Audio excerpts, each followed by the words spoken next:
ચોમાસાની શરૂઆતમાં જ દિયોદર પંથક પર મેઘરાજા રૂઠ્યા હોય તેવી સ્થિતિ સર્જાઈ છે।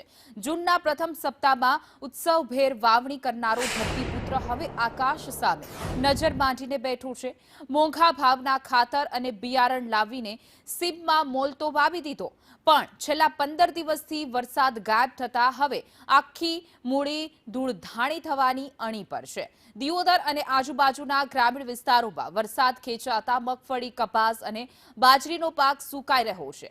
જમીનમાં ભેજના અભાવે તિરાડો પડી ગઈ છે અને અંકુરિત થયેલો લીલોછમ પાક પાણી વિના પીળો પડવા લાગ્યો છે। ખેડૂતોએ વેદના વ્યક્ત કરતા કહ્યું, જો આગામી 8 થી 10 દિવસમાં કુદરત મન મૂકીને નહીં વરસે તો વાવેલો પાક સંપૂર્ણપણે બળી જશે। વાવણી પાછળ થયેલો મોટો ખર્ચ માથે પડવાનો પણ સતાવી રહ્યો છે ખેડૂતોને ડર।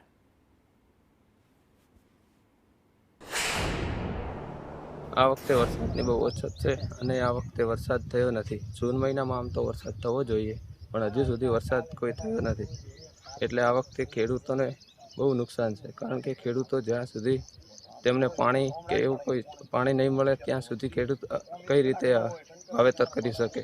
ભગવાન હાલની તારીખમાં ઉપર રીઝાણા નથી, ઉપર તો વરસાદ છે નહીં, કુદરત પણ હાલ ટેપું પડતું નથી, એટલે બહુ ખેડૂતોની પરિસ્થિતિ એવી છે, ખૂબ વેદના છે।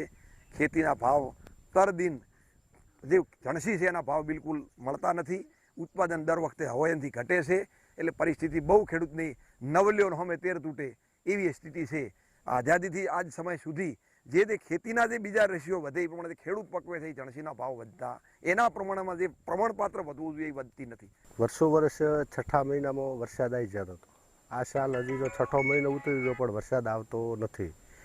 ખેડૂતોને બહુ મુશ્કેલી પડી રહી છે। ઉનાળુ બાજરી પાવેલી હતી, પણ બાજરીમાં એ ગરમી આ સાલ વધારે હોવાથી 50% ઉત્પાદનમાં ફેર પડી ગયો છે અને હાલમાં આ ચોમાસામાં વરસાદ નથી, અત્યારે મગફળી પાવાની સિઝન, બાજરી પાવાની જાય